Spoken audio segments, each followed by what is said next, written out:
Friend, good evening po sa inyong lahat. Magprito po tayo ng dalagang bukid. Yun ang aking dalagang bukid mga friend, 2 piraso.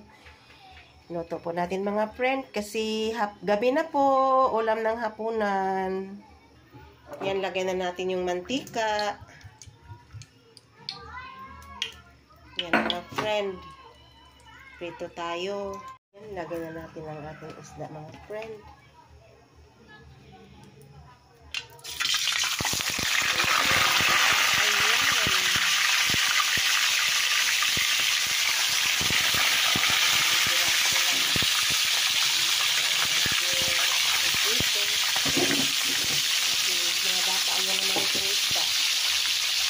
Kakain ko mga friend, ulam naman yung mga anak ko. Kaya napito lang ako ng 2 piraso sa akin. Kasi yung asawa ko at saka si Dede nasa Laguna, doon sila nagtrabaho. Sa gabi pa ang uwi nila mga friend. Yan. Sarap na isda yan mga friend.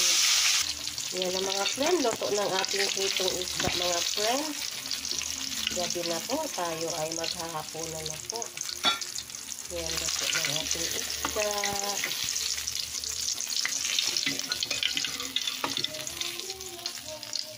Yan mga friend, luto na. Kakain na po tayo. Ayan. Punta kayo dito mga friend. Kain po tayo ng hapunan. Sarap-sarap ng ulam ko. Masarap pag mainit pa pritong isda na dalagang bukid. Yan mga friend. Ayan na friend, ang ating kanin. Yan. Kamatis na may tuyo. Tapos yan ang ating pritong isda. Yan. Kainan na po tayo mga friend. Hapon na po. Gabi na. Yan na mga friend. Kain na po tayo.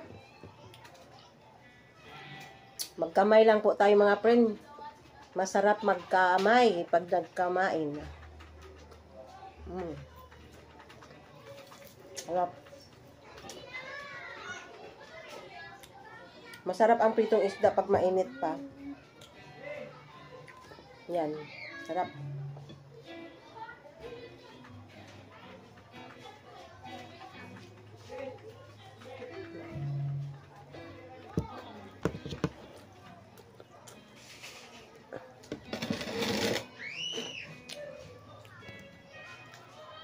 Ay, bastos.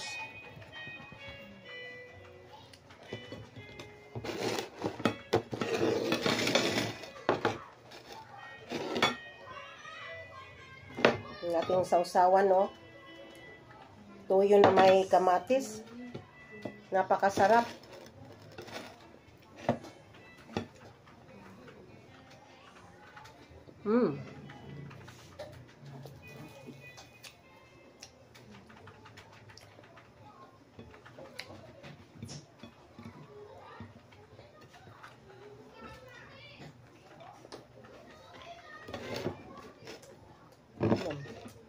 Ang kamatis.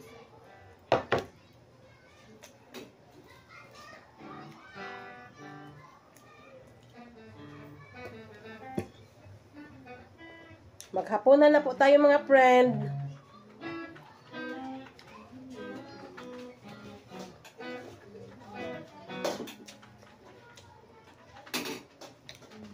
Ang anak ko nag-gitar-gitar sa taas, sa kwarto. Hindi pa kumakain. Nag-practice lang yan sa pag-gitar. Sa bagong binili niya ng speaker.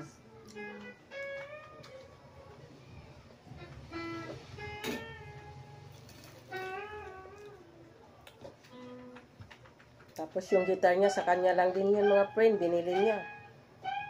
Pag may baon siya, pag pumapasok sa school, iniipon niya para makabili siya ng gitara at saka computer.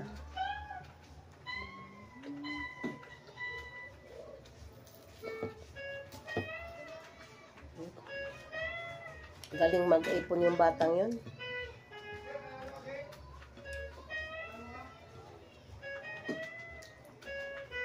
Sarap.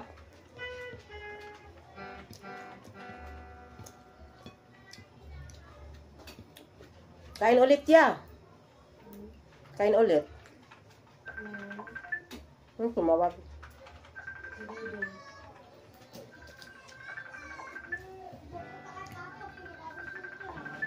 Matawag sa iba. Nag-video ako.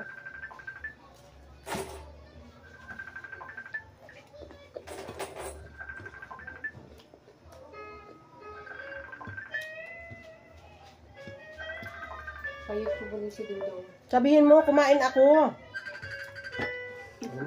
Sabihin mo, kumain ako. Ano ba yan? Tumawag yung anak ko. Sabihin mo, kumain ako.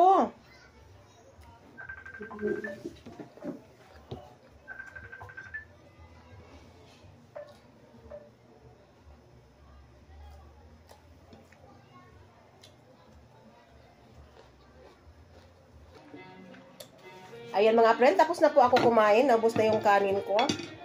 Ayan. Yung kamatis na may tuyo. Isang isda lang nakain ko mga friend. Hindi ko naubos. Malaki kasi yung isda. Isa lang ang nakain kong isda. Kaya iligpit ko na lang para bukas ko na naman iulam tong isang isda. Ayan.